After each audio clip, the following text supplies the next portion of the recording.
3 പച്ചമുളക്, വലിയ സവോളയാണെങ്കിൽ ഒരു വലിയ സവോളയുടെ പകുതി, ചെറുതാണെങ്കിൽ 1, ഒരു 150 ഗ്രാം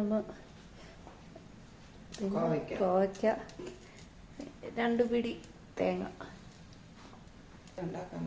മഞ്ഞപ്പൊടി ഇടാതെ ഉണ്ടാക്കാം. ഇത് കുറച്ച് മഞ്ഞപ്പൊടി ഇട്ടു. ചിഞ്ചട്ടി ചൂടാവാൻ വെച്ചിട്ടുണ്ട്. ഉപ്പ്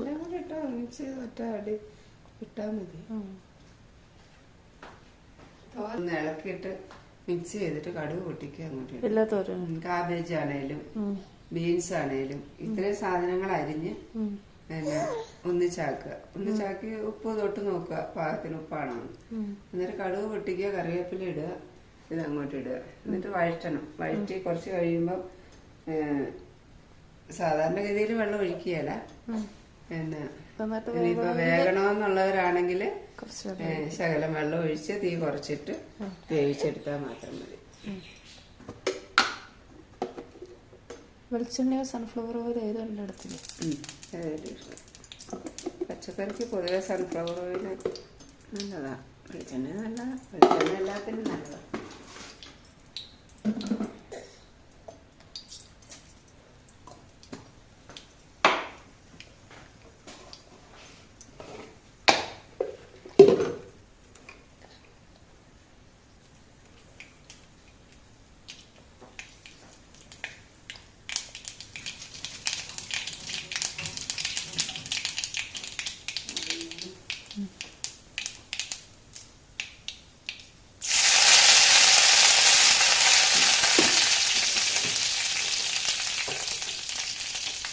ഓരോന്നായിട്ട് ഇടുവാണെങ്കിൽ ഉള്ളിയും പച്ചമുളകും ആദ്യം വഴറ്റുക.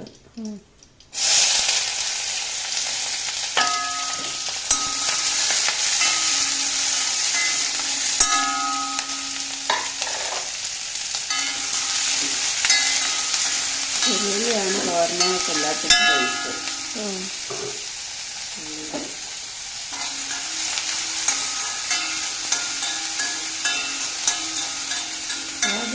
ആദ്യം ഇത്തിരി ഇഞ്ചിയും കൂടെ ഇടണം. അത് ആ മണം തുടങ്ങിയിട്ട്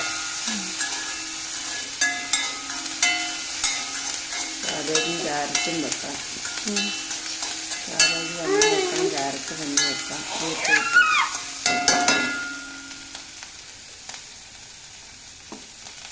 വെണ്ടയ്ക്ക മാത്രം തോരൻ വയ്ക്കുമ്പം വെള്ളം ഒഴിക്കുകയും ചെയ്യും. വെള്ളം ഒഴിച്ചാൽ വഴക്കലായിരിക്കും. മഞ്ഞപ്പൊടി ഒന്ന് മൂക്കാൻ വേണ്ടി ഇത് വെക്കാം.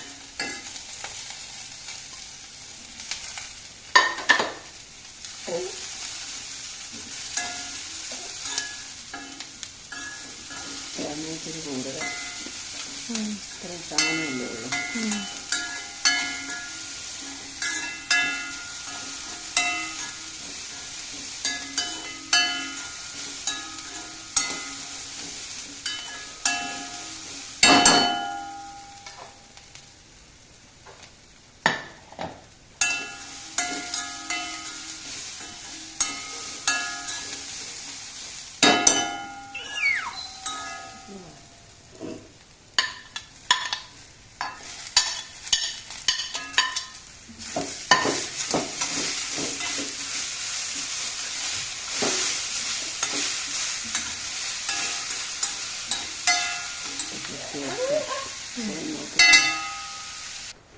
കോവയ്ക്ക് അതെല്ലാം നന്നായിട്ട് പൊത്തി വെച്ച് തീ കുറച്ചിട്ടിട്ട് നമുക്ക് വേവിച്ചെടുക്കാം.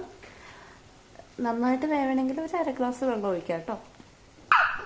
ഒരു 15 മിനിറ്റ് ലോ ഫ്ലെയിമിൽ ഇട്ട് വേവിച്ചാൽ അത് വെന്തോളുവേ.